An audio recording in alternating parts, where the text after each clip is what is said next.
우리 한번 따라 합시다. 우리가 어찌할꼬? 내가 어찌할꼬? 저와 여러분이 살아가는 삶 가운데서 우리가 몸담고 있는 귀한 공동체들이 있습니다. 여러 공동체가 있지만 저는 개인적으로 가장 중요한 공동체가 세 가지라고 생각되어지는데요. 첫째는 교회 공동체, 두 번째는 가정 공동체, 세 번째는 직장이나 일터 공동체. 그래서 우리의 이 하루의 24시간을 돌아보면 다 여기에 속해 있는 것이 교회나 가정이나 일터나. 그리고 우리는 이 공동체들이 가장 이상적인 공동체가 되기 위해서 우리가 지켜야 할 것도 지키고 거기에 열정을 쏟고 또 뜨거움을 쏟으면서 그렇게 이상적인 공동체로 만들어가기 위해 노력도 많이 하고 있습니다.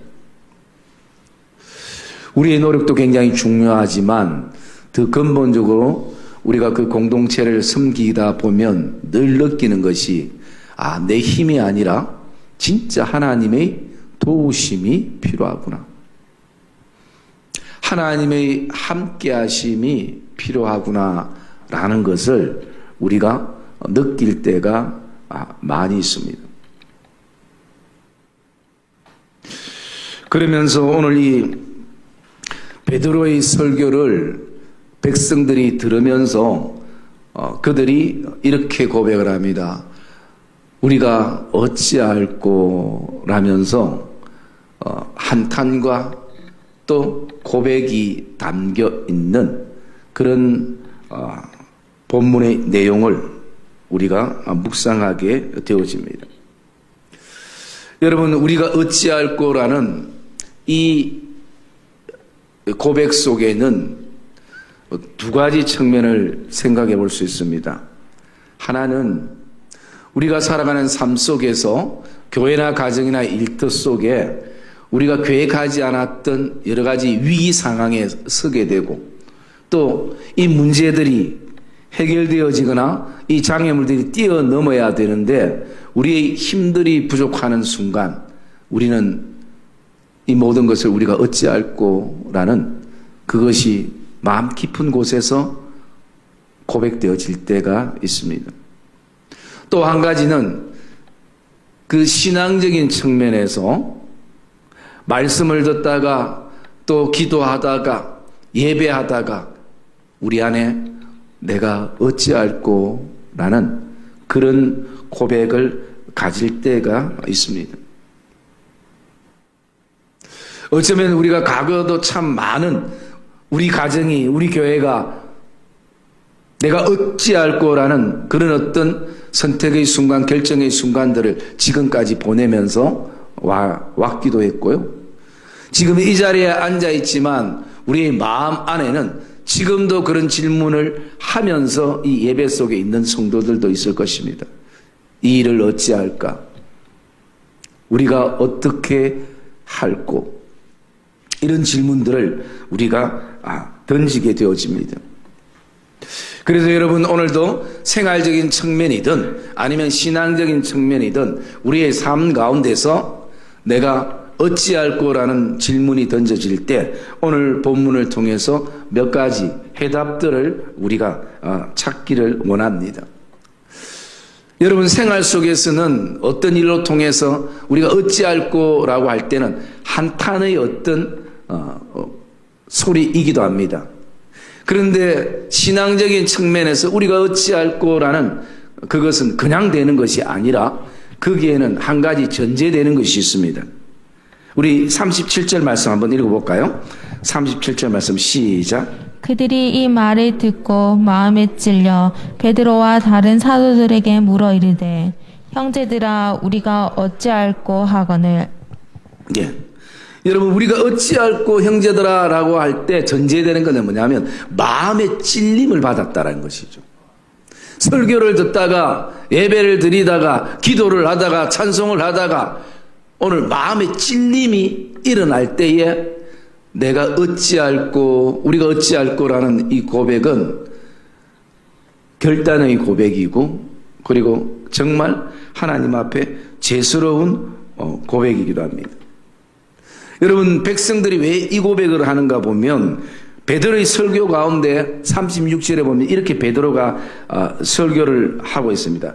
그런즉 이스라엘 온 집을 확실히 알지니 너희가 십자가에 못 박은 이 예수를 하나님이 주와 그리스도가 되게 하셨느니라 말씀하는 것입니다. 한마디로 예수 그리스도를 십자가에 너희가 못 박지 않았느냐라는 것이. 여러분, 원래 사람은 그렇습니다. 상처 준 사람은 기억을 못해도요, 상처받은 사람은 그것을 기억하는 것입니다. 여러분, 이 백성들이 어떤 백성들이었습니까? 예수님이 예루살렘에 입성할 때 전부 그들이 종려나무 가지를 흔들면서 호산나 호산나 호산나 호산나 그렇게 찬양하며 주님을 환영했던 사람들이었어요. 그런데 예수님이 십자가 상에 있을 때는 모든 사람들이 어떻게 했습니까? 저 사람을 십자가에 못 박아 주소서. 그리고 바라바를 살려주소서. 못 박으소서. 그리고 그 죄를 우리에게 돌리소서. 여러분, 얼마나 무서운 얘기입니까? 그 죄를 감당하지도 못하면서도 그 죄를 우리에게 돌리소서. 그렇게 하면서 예수님을 십자가에 못 박았던 사람들이었어요. 그들은 예수님이 육체적으로 그냥 죽으면 모든 것이 끝난다고 생각했는지도 모릅니다. 심지어 나가서 내가 예수님을 십자가에 못 박은 사람인지 그조차도 이미 잊고 그렇게 인생을 살아왔는지도 모른 것입니다. 여러분, 이 백성들의 모습 속에 우리의 모습이 보여지지 않습니까? 우리도 어쩌면 한때 주님의 은혜가 감사해서 호산나 호산나 두 손 들고 주님을 환영하고 찬양하다가 내 생각대로 조금 되지 않으며 또 우리의 어떤 계획대로 되지 않으면 오늘도 표현하지 않아도 우리 심정 안에는 예수님을 못 받게 되는 순간들이 있는 것입니다. 그런데 예수님이 십자가에 못 박히셨지만 하나님이 다시 부활케 하시고 살리시고 이 땅에 주가 되고 그리스도가 되게 하셨다라는 것이 베드로의 설교에 이어졌습니다. 여러분, 이 말을 들으니까 사람들이 어떻습니까? 마음에 찔리기 시작하는 것입니다. 여러분, 변화는 그냥 되어지는 것이 아닙니다. 신앙은 그저 자라나는 것이 아니에요. 믿음의 여정을 걷다가 오늘도 우리에게 마음의 찔림이 있기를 주님의 이름으로 축복합니다. 그럴 때 내가 하나님 앞에 두 손 들면서 하나님, 우리 교회가, 우리 가정이, 하나님 아버지, 우리의 아내가, 남편이, 우리 자녀가 하나님 어찌하면 좋겠습니까? 그렇게 하나님 앞에 우리는 질문하게 되고 묻게 되는 것이에요. 왜? 내 힘으로 안 되더라는 것입니다. 교회가 내 힘으로 안 되고 가정이 내 힘으로 안 되고 남편이, 아내가, 자녀가 내 힘으로, 내 생각으로 안 되더라는 것입니다.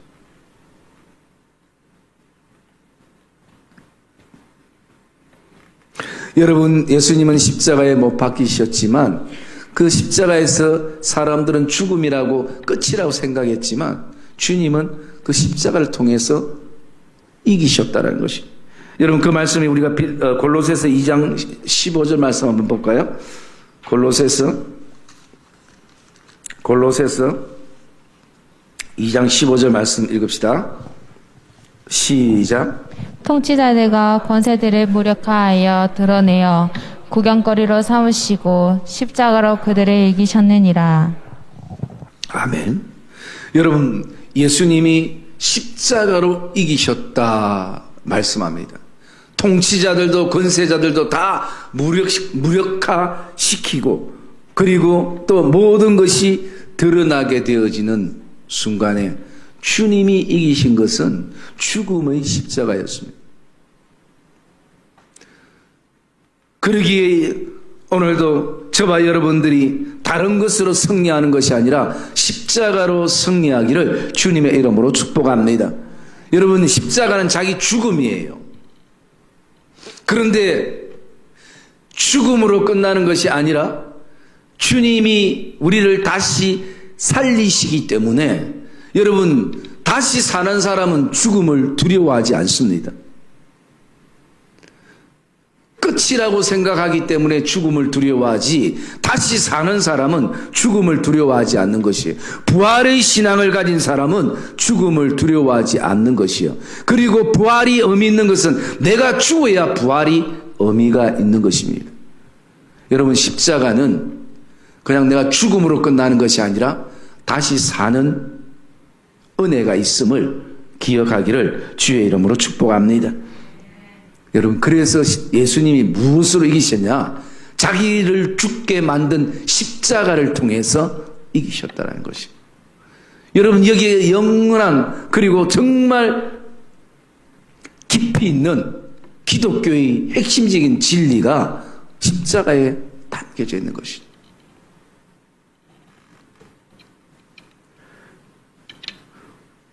그래서 오늘 이 베드로의 설교를 들은 사람들이 마음의 찔림을 받고 이런 고백들을 가지게 되는 것입니다. 여러분, 지금 저와 여러분의 삶의 현장에 여러 가지 일어나는 일들 속에서, 교회와 가정과 일터 속에서 정말 오늘도 가슴 쪼이면서 하나님, 이 일을 어떻게 할까요? 우리가 어찌할까요? 라는 생각을 가진 성도들이나 또는 신앙을 통해서 마음의 찔림을 받아서 이 순간에 하나님, 내가 어찌할까요? 라는 성도들, 그 어떤 모습 속에서도 여기에는 그 순간에 방법이 있다라는 것입니다. 베드로가 그것을 이렇게 말씀을 잘 해주고 있는데요. 첫째, 우리의 인생에 있어서 우리가 어찌할꼬, 내가 어찌할꼬라는 그 순간이 우리의 마음에 들 때 첫째는 뭐냐면, 첫째는 회개해야 되는 것입니다. 여러분, 오늘 말씀 36~8절 한번 읽어봅시다. 38절 말씀 시작. 베드로가 이르되 너희가 회개하여 각각 예수 그리스도의 이름으로 세례를 받고 죄 사함을 받으라. 그리하면 성령의 선물을 받으리니. 예. 설교 듣는 백성들이 형제들아 우리가 어찌할꼬 그렇게 할 때 베드로가 고백하는 것이 뭐냐면, 베드로가 이르되 너희가 회개하여, 첫째는 회개하는 것입니다. 여러분, 회개는 그냥 뉘우치고 또 그 자리로 가는 것이 아닙니다. 회개는 터닝하는 것이에요. 완전히 돌아서는 것입니다. 여러분, 회개는 자신의 죄와 자신의 잘못을 하나님과 사람들 앞에서 인정하는 것이에요. 여러분, 자신의 죄를 인정하는 것이 쉽지 않습니다. 이게 인정을 잘 안 하기 때문에 사회에도 여러 가지 문제들이 일어나는 거예요. 왜? 그것을 인정하는 순간 내 수치가 드러나기 때문에, 내 부끄러움이 드러나기 때문에. 여러분, 오늘도 저와 여러분들 안에 오늘도 먼저 회개의 은혜가, 성령의 터치가 저와 여러분 안에 있기를 주님의 이름으로 축복합니다. 그래서 내가 오늘도 기쁨의 자리, 하나님의 은혜의 자리가 아닌 그 자리에 앉았던 시간들이 우리에게 있다면 이제는 거기서 일어서고 하나님 앞에 우리가 회개의 손을 들 수 있어야 하는 것입니다.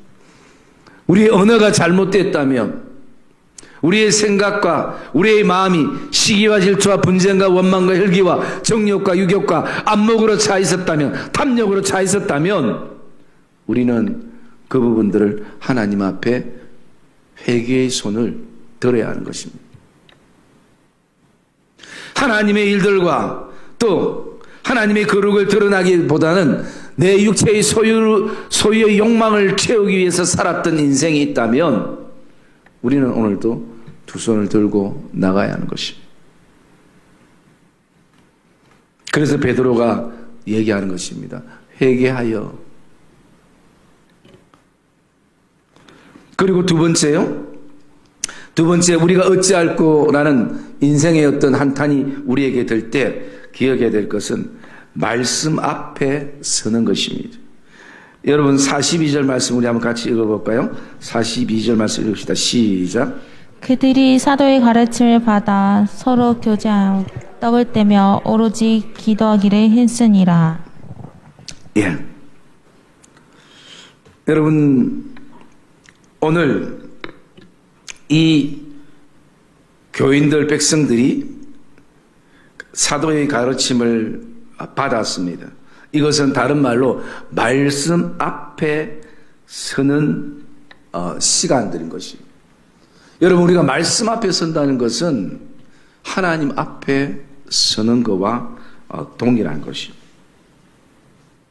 어떤 성경학자는 이렇게 이 말씀을 얘기합니다. 여기에 그 사도라는 이 단어, 이것은 지금 우리가 한글 성경에는 단수로 이렇게 적혀 있지만 원래는 원문에는 복수로 기록이 됐다는 거예요.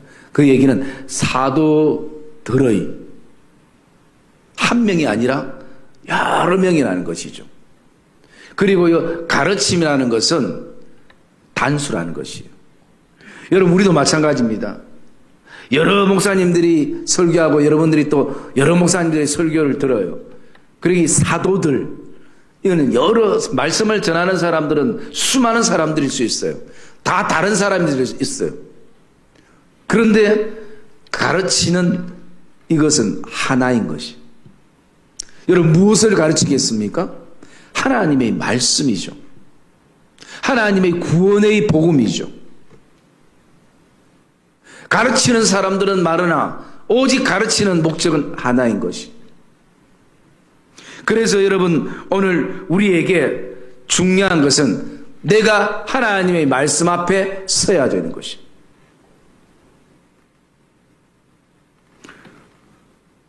여러분 앞에 사도행전 2장 14절 말씀 우리 한번 찾아볼까요? 사도행전 2장 14절 말씀을 들을 땐 집중해서 찾고 집중해서 들어야 됩니다. 사도행전 2장 14절 말씀 읽읍시다. 시작. 베드로가 11 사도와 함께 서서 소리를 높여 이르되 유대인들과 예루살렘에 사는 모든 사람들아 이 일을 너희로 알게 할 것이니 내 말에 귀를 기울이라. 네. 베드로가 설교하면서 뭐라고 이야기합니까? 내 말에 귀를 기울이라는 것이.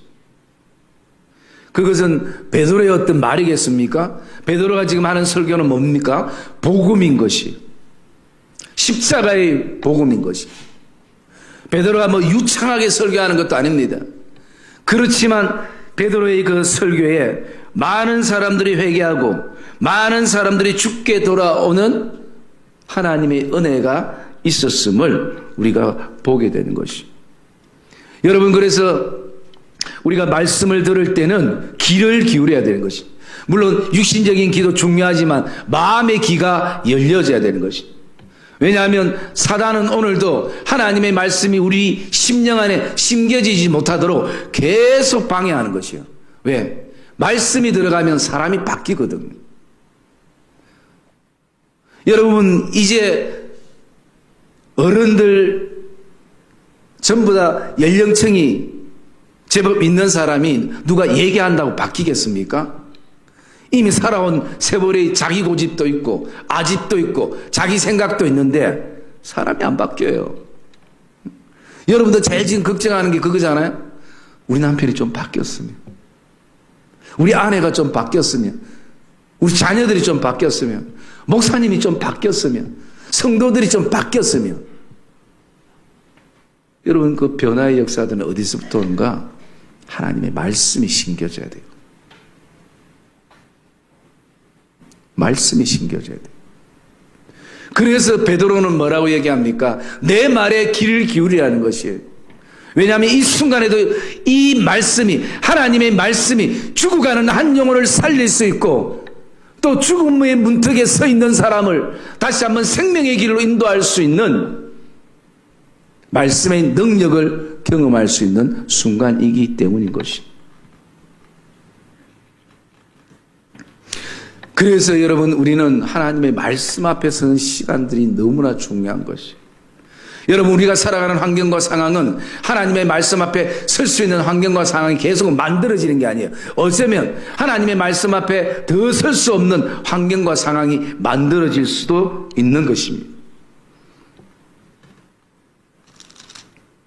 여러분, 오늘 말씀 한번 읽어볼까요? 말씀 우리 41절, 2장 41절 읽읍시다. 시작. 그 말을 받은 사람들은 세대를 받음에 이날의 신도의 수가 3,000이나 더하더라. 예, 여러분, 수많은 사람들이 말씀을 듣고 있다 할지라도 오늘 성경은 우리에게 분명히 뭐라고 말씀하냐? 그 말씀을 받은 사람들이라는 것이에요. 그 말씀, 하나님의 복음의 말씀, 그 말씀을 받은 사람들이 있는 것이에요. 여러분, 이 사람들이 오늘도 우리가 어찌할까 할 때 그 말씀을 받았다는 것은 그 말씀에 순종했던 사람들인 것을 보게 됩니다. 여러분, 이 사람이 바로 저와 여러분들이 되시기를 주님의 이름으로 축복합니다.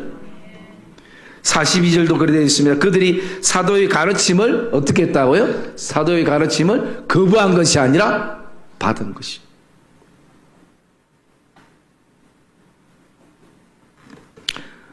사랑의 믿음의 성도님들, 우리가 다음 주도 또 수요일도 또 예배들이 있지만 오늘 이 순간 이 예배가 저와 여러분의 인생의 마지막 예배라는 마음을 가지고 하나님께 집중해야 되는 것입니다.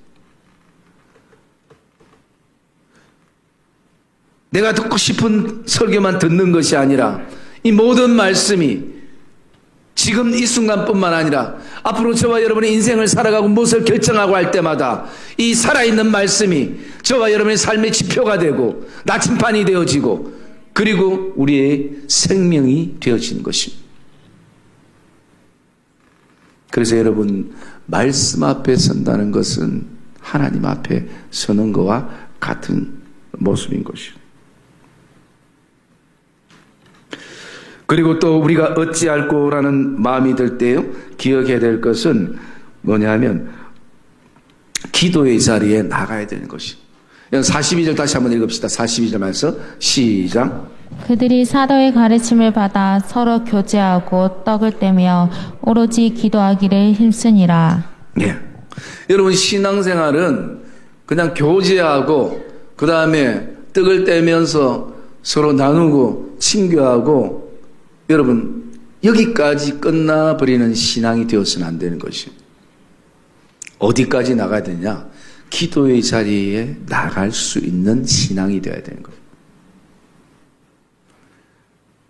여러분, 우리 신앙이 그냥 예배 때 잠시 와가지고 하나님 앞에 통성기도하고 또 그리고 묵상기도하고 이게 일주일에 내 기도가 전부라면 우리는 다시 한번 돌아봐야 돼요. 직분을 떠나서 다시 한번 생각해 봐야 되는 거예요.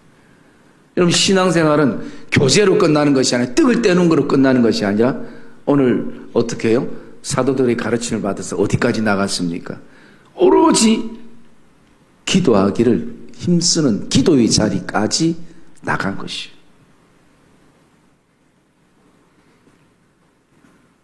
여러분, 기도는 우리의 호흡이기도 하지만 기도는 또 하나님께서 우리에게 응답하시는 그 기도의 응답이 우리에게 들려지는 것입니다.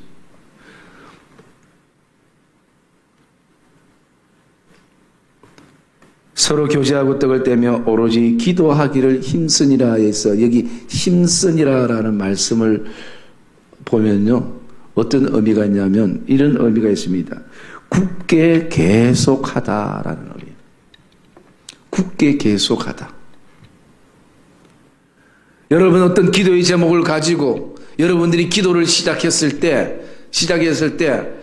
1년이 지나고 2년이 지나고 때로는 심지어 10년, 20년이 돼도 기도의 응답이 이루어지지 않는 그런 어떤 순간에도 포기하지 않고 굳게 계속하는 것이. 그게 기도를 힘쓰는 것이에요. 여러분, 기도도 그냥 되는 것이 아닙니다. 오늘 기도에 힘썼다라고 그렇게 말하고 있는 것이.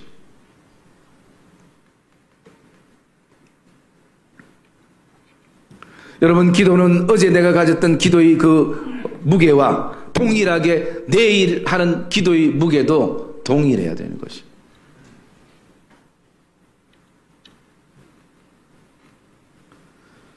그냥 내가 뭐 전화 한 통 하면 해결되겠지, 뭐 이 사람 만나면 해결되겠지,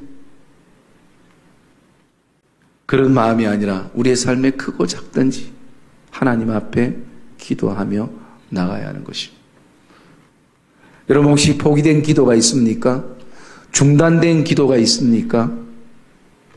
여러분, 다시 한번 기도의 줄을 잡기를 주의 이름으로 축복합니다. 하나님은 가장 하나님의 선하신 때에 그 기도에 분명 응답을 하시는 것입니다. 여러분, 우리가 하나님 앞에 기도할 때에 그 여리고성의 비유를 들면요, 우리가 기도할 때마다 조금씩 뭔가 이렇게 눈에 보여지면 사실은 기도하기가 얼마나 좋겠습니까? 이스라엘 백성들이 여리고를 하루에 한 바퀴씩 이렇게 돌 때마다 하나님이 분명 여리고성을 무너뜨려 주신다 했으니까 한 바퀴 돌고 나면 오늘 한 바퀴 돌았을 때 그 여리고성 꼭대기에서부터 슬슬 무너지는 먼지가 일어났다든지, 그 다음에 이튿날 일어나서 또 돌아오니까 이번에는 왼쪽 벽이 금이 가기 시작했다든지. 여러분, 여리고성은 그렇게 무너지는 게 아닙니다. 그런 백성들이 더 신나게 돌았겠죠. 눈에 보이니까. 여러분, 기도와 똑같은 것입니다. 하나님께 순종하며 오늘 내 눈에 증거가 보이지 않아도,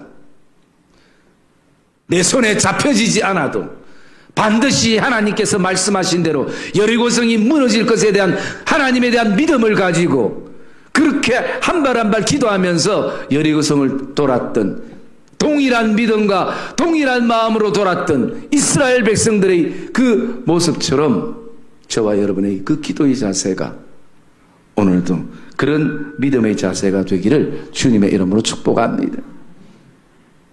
그래서 여러분, 우리의 가슴속 때로는 답답하기도 하고 참 빨리 해결되지 않아서 숨막히기도 하는 순간이 우리에게 있지만, 하나님은 가장 그 기도를 통해서 기도의 시간들이 채워졌을 때 가장 선하심으로 역사하시는 그분이 바로 하나님인 것을 저와 여러분이 확신하는 은혜가 있기를 주의 이름으로 축복합니다. 그래서 여러분, 힘쓴다는 것은 어떤 순간에도 굳게 잡고 계속 나가는 것이고, 그리고 우리가 어찌할꼬라는 순간에 우리는 네 번째 기억해야 될 것은요, 하나님이 주인 되심을 우리가 고백할 수 있어야 됩니다. 여러분, 우리 말씀 42절 말씀 한번 읽을까요? 45절 말씀 시작. 또 재산과 소유를 팔아 각 사람의 필요를 따라 나눠주며.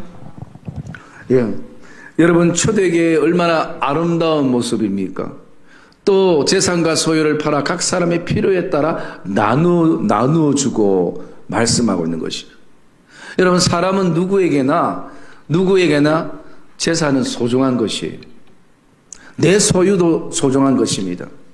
왜냐하면 내 재산과 그것을 소유하기 위해서 내 젊음을 다 헌신하기도 하고 내 시간을 다 놓기도 하고, 때로는 몸이 망가질 만큼 그렇게 모든 것을 해왔던 결과물이 재산이고 소유입니다.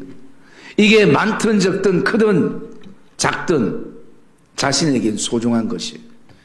그런데 이것을 각 사람의 필요에 따라 나눠줄 수 있는 것은, 거기에는 첫째는 하나님의 은혜가 흘러야 되고요. 그리고 또 그런 어떤 생각의 전환, 가치의 전환이 있어야 되는데, 그게 뭐냐면 하나님이 나에게 재산과 소유를 주셨지만 내가 주인이 아니구나라는 것을 고백할 수 있어야 되는 거예요. 여러분, 그럴 때 나눌 수 있는 것이에요. 그러기에 이 고백을 가지면 내가 재산과 소유가 많든 적든 그 필요에 따라 우리는 흘러보낼 수 있는 것이에요. 제가 옛날에 주일학교 때 주일학생들한테 설교할 때 그런 내용의 설교를 했어요. 여러분, 이스라엘 가면 여러분 알다시피 그 위에 갈릴리 바다, 뭐 갈릴리 호수라고 하기도 하고 디베라 바다라고 하기도 하고 그 왜 지명이 다르냐면요. 그 지명이 바다가 이렇게 쭉 길기 때문에 자기 동네에서 사는 동네에서 바라볼 때 그 지명이 있는 것이. 우리 한국에도 그런 어떤 지명들이 있잖아요. 같은 지명인데 다른 이름들. 그렇기 때문에 그 갈릴리 바다가 이렇게 쭉 지형적으로 이렇게 있으면 맨 밑에가 뭐가 있냐면 사해 바다가 있어요. 사해 바다가 있게 되는데, 여러분, 사해 바다와 갈릴리 바다의 특징은 뭐냐면 갈릴리 바다는 위에서 눈이 녹아서 내려오는 그 물들을 계속 어떻게 밑으로 흘러보내요. 여러분, 흘러보낼 때 아깝지 않습니까? 저거 흘러가면 어떻게 될까 생각되어지는데, 그런데 갈릴리 바다는 고기도 많고 물이 깨끗해요. 그런데 여러분, 지형적으로 사해 바다는 어떻습니까? 사해 바다는 받기만 해요. 계속 받기만 합니다. 그러면 받는 물이 더 어떻게 보면 양이 많고 그게 훨씬 더 필요할 것 같은데, 여러분, 지형적으로 그 물은 고여서 결국은 썩게 되는 것이죠. 그래서 사해바다는요, 온통 소금 기둥입니다. 여러분, 그게 바다의 얘기만이겠습니까? 여러분, 우리의 인생도 마찬가지예요. 우리의 신앙도 마찬가지예요. 흘러보낼 때 하나님의 채우심을 우리는 경험하게 되고 알게 되는 것이에요. 나눠줄 때 우리는 그것을 경험하는 것이에요. 그런데 사해바다처럼 이 정도면 내가 많겠다, 포만감이 느껴지는 순간 밑에서부터 썩어버리는 것이에요. 여러분, 오늘 집에 가서 냉장고를 다 여시기 바랍니다. 이것도 채워놓고 저것도 채워놓고 먹지도 않으면서 채워놨다가 결국 어떻게 됐어요? 썩고 냄새나서 다 쓰레기통에 들어가죠. 나누셔야 돼요. 여러분, 신앙과 마음과 그리고 또 나아가서 오늘도 저와 여러분이 하나님 내게 주신 재산과 소유를 여러분들이 나누는 그런 삶이 되기를 주의 이름으로 축복합니다. 여러분, 하나님 앞에 더 이상 인색하게 살지 마시기 바랍니다. 사람들에게 더 이상 인색한 사람이 되지 마시기 바랍니다. 여러분, 다 그거 뭐 얼마 되도 안 한 것 들고 갈 사람 아무도 없어요. 하나님이 오늘이라도 오시라 하면 우리는 빈손 들고 가는 것이요. 하나님 나라를 위해서 이 땅에 심기를 주님의 이름으로 축복합니다. 그 열매들이 자녀들라도 먹을 수 있는 것이에요. 여러분, 오늘도 우리가 재산과 소유가 많기 때문에 나눠줄 수 있는 사람, 가난하기 때문에 못 나눠주는 사람이 아니라 거기에는 중요한 믿음의 정신, 신앙의 정신이 있는데, 그것은 내가 이것의 주인이 아니라 하나님이 우리에게 은혜로 주셨기 때문에 하나님이 주인이라는 그 고백을 가질 때 나누는 것이 가능한 것임을 저와 여러분들이 확신하기를 주님의 이름으로 축복합니다.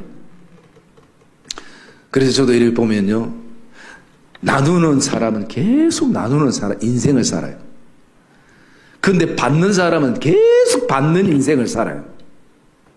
여러분, 교회도 나누는 교회는 계속 퍼주는 교회로 살아요. 그런데 늘 받는 교회는 늘 받는 교회가 되는 것이죠.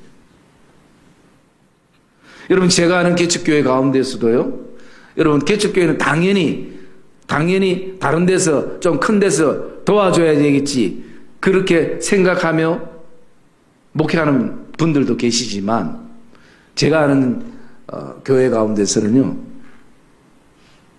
선교비를 받지만 자신들이 헌금해서 또 다른 선교사님들을 액수를 떠나서 후원을 해요. 여러분, 교회만이 아니라 우리의 인생, 우리 가정 한번 우리가 곰곰이 생각해 보십시오. 뭐 늘 그냥 우리가 교회가 작으니까 성도 수가 없으니까 받는 게 당연하지. 이게 아니라 그것은 또 자립할 때까지 받더라도 또 우리 교회가 할 수 있는 그런 어떤 부분들이 개척교회가 찾아서 그렇게 하는 얘기를 들었을 때 참 제가 감동이 되더라고요. 하나님이 얼마나 기뻐하실까.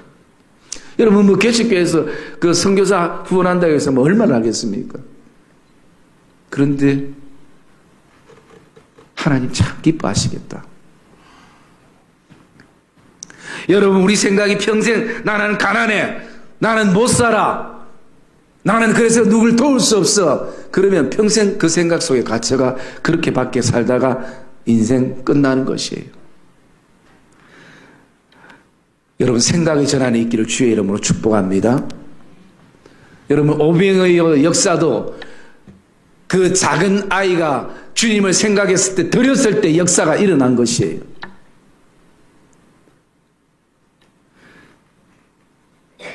그러므로 오늘 하나님이 이 모든 포도원을 하나님이 은혜로 주셨다라는 그 고백을 가질 때 이 초대교회의 모습이 일어나는 것이에요. 그리고 여러분 두 번째 이 말씀 속에서요, 우리가 하나님이 주인인 것을 고백하지만 이 구제하는 것, 이 돕는 것은요, 그냥 많은 사람이 적은 사람을 돕고 부유한 사람이 가난한 사람을 돕는 그런 어떤 그 단순한 구제를 의미하는 것이 아니라 여기에 각 사람의 필요를 따라 나눠줬다는 것은 구속의 의미가 여기엔 담겨져 있습니다. 여러분 돌아보십시오. 저와 여러분은 어떤 존재입니까? 죄로 인해 우리는 가난한 존재예요.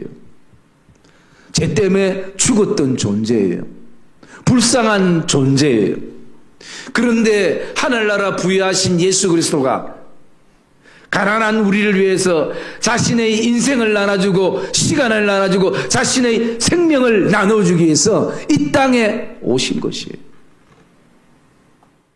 그래서 우리가 그분께 그 생명을 얻어서 지금 우리는 넉넉한 삶, 넉넉한 신앙의 걸음을 우리가 지금 걷고 있다는 것이에요. 그래서 여러분 우리가 나눈다는 것은 단지 그냥 구제의 어떤 의미도 있지만 더 신앙적인 측면에 바라보면 이것을 나눌 때에 한 영혼이 살아나고, 이것을 나눌 때 그곳에 교회가 세워지고, 이것을 나눌 때에 사람들이 죽게 돌아오는 그런 놀라운 역사들이 일어난다는 것이. 그래서 여러분 우리는 단순한 물질의 개념으로 그것을 볼 것이 아니라 거기에는 구속의 의미, 그 의미가 거기에 담겨져 있음을 저와 여러분들이 오늘도 확신하기를 주님의 이름으로 축복합니다.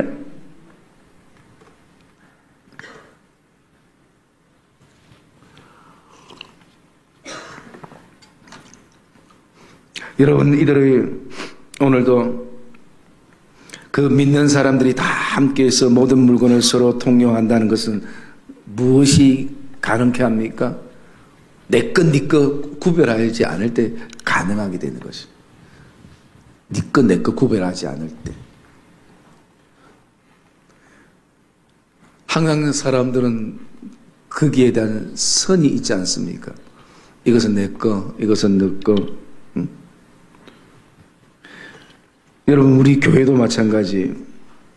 교회도 뭐 몇 년 정도에 또 뭐 남정도의 거.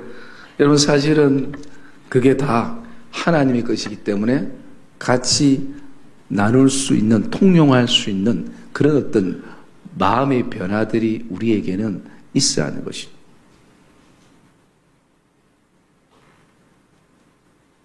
여러분 오늘도 여러분의 삶에 무엇을 나눌 것입니까? 여러분 물질뿐만 아니라 우리의 삶에 곰곰이 기도하면서 돌아보면 분명 하나님이 나에게 나눌 수 있는 것을 주셨습니다.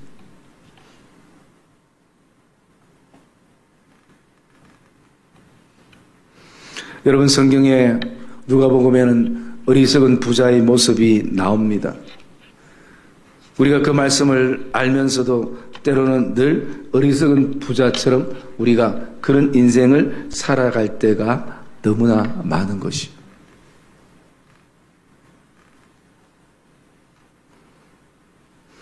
여러분, 저와 여러분들의 인생이 사해 바다가 아니라 갈릴리 바다가 되기를 주님의 이름으로 축복합니다.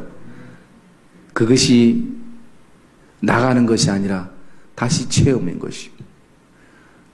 그래서 여러분, 비움과 체험은 같이 가는 것이에요. 비워야 채워지는 것이에요.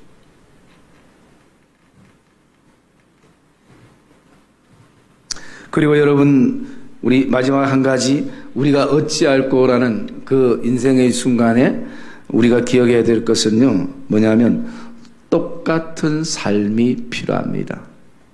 똑같은 삶. 오늘 우리 말씀 46절과 47절 말씀은 우리 한번 읽을까요? 46절, 47절 시작. 나보다 마음을 같이하여 성전에 모이기를 힘쓰고 집에서 떡을 떼며 기쁨과 순전한 마음으로 음식을 먹고 하나님을 찬미하며 또 온 백성에게 칭송을 받으니 주께서 구원받는 사람을 날마다 더하게 하시니라. 예, 여러분, 우리 신앙인은 똑같은 삶이 필요한데요. 오늘 말씀에 보면 중요한 장소 세 가지가 나옵니다. 46절에 보면 먼저 성전이 나오죠. 그리고 또 그 뒤에 집이 나옵니다. 그리고 47절에 보면 온 백성들 나옵니다. 그래서 저는 이 온 백성들은 그냥 내가 살아가는 삶의 일터라고 묵상을 했습니다. 여러분, 교회가 나오죠. 집이 나오죠.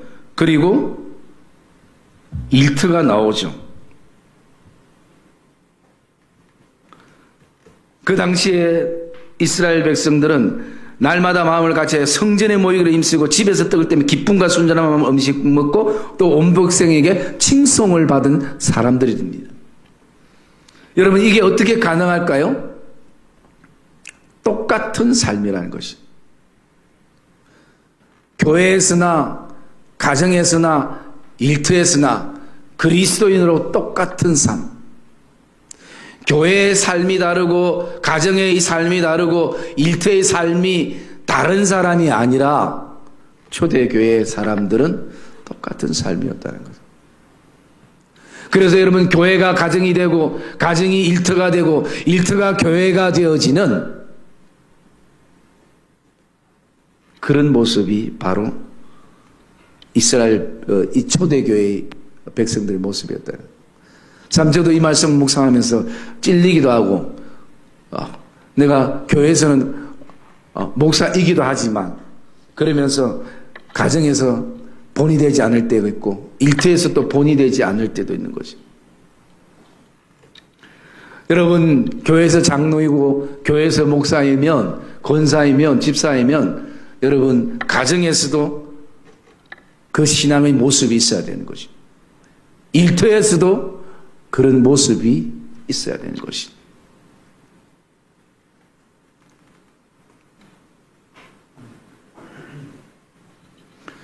교회에서는 목사인데 가정이나 일터에서는 엉망진창이 되어지면 믿음의 덕이 끼쳐지지 않는 것이. 특히 여러분들이 먼저 믿은 사람들이라면 더 본이 되어야 되는 것이.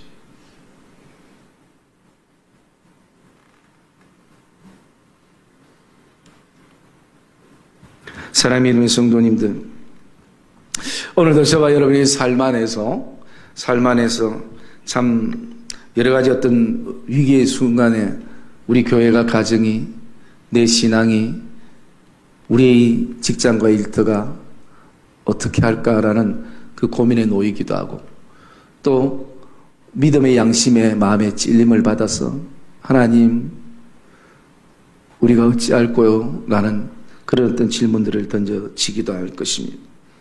그럴 때 여러분, 오늘 정말 하나님이 기뻐하시는 교회와 가정과 일터를 만들기 위해서는 이 초대교회에 가졌던 이 믿음의 자세가 저와 여러분 안에도 품어지는 은혜가 있기를 주님의 이름으로 축복합니다.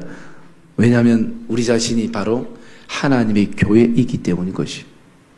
여러분 실질적으로 우리가 드리는 이것은 교회라고 칭하지만 더 정확하게 얘기해서는 그냥 하나님 앞에 예배드리는 예배당이에요.